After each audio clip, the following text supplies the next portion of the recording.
Di Indonesia, pandemi COVID-19 datang pada bulan Maret 2020. Kurang lebih sudah 1 tahun kita hidup pada kondisi pandemi COVID-19. Sudah banyak dampak yang ditimbulkan oleh pandemi COVID-19 di Indonesia. Karena adanya dampak yang ditimbulkan oleh pandemi COVID-19, maka pemerintah mengeluarkan kebijakan-kebijakan untuk mengatasi dampak tersebut. Seperti halnya bantuan sosial, kebijakan vaksinasi, sampai dengan kebijakan pembatasan sosial. Kebijakan pembatasan sosial dimulai dari PSBB sampai dengan PPKM. Namun saat ini kita sedang melakukan PPKM darurat. PPKM darurat dilakukan karena kebijakan-kebijakan sebelumnya mengenai pembatasan sosial dinilai belum dapat menurunkan tingkat atau angka kenaikan COVID-19 setiap harinya. Dapat dikatakan bahwa dilaksanakannya PPKM darurat dapat menurunkan angka peningkatan harian COVID-19 terutama di daerah Pulau Jawa hingga Pulau Bali, seperti halnya penurunan yang terjadi di DKI Jakarta, Jawa Tengah, dan Jawa Timur. Hal ini dapat dilihat karena berkurangnya mobilitas masyarakat di luar rumah, karena adanya WFH dan belajar dari rumah dapat menurunkan angka kerumunan masyarakat.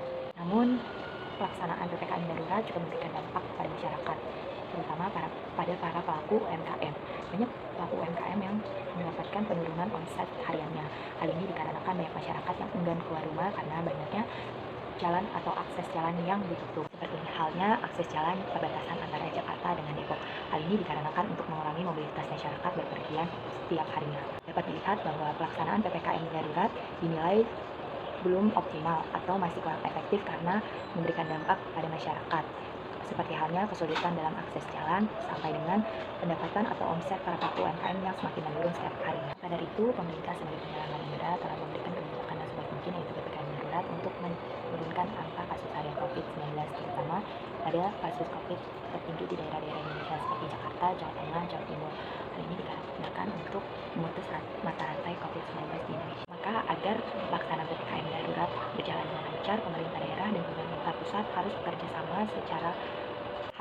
sama dengan baik karena adanya kerjasama yang baik antara pemerintah pusat dan pemerintah daerah dan komunikasi yang jelas kepada masyarakat mengenai PPKM darurat. Hal ini dapat memberikan dampak efektivitas dengan pemberlakuan PPKM darurat, sehingga tujuan dari PPKM darurat itu sendiri dapat terwujud untuk mengurangi angka kasus harian COVID-19 di Indonesia, terutama pada daerah-daerah yang mengalami peningkatan jumlah kasus COVID-19 setiap harinya, khususnya di daerah Pulau Jawa sampai dengan daerah Pulau Bali, agar angka peningkatan kasus COVID-19 di Indonesia semakin menurun dan memberikan dampak positif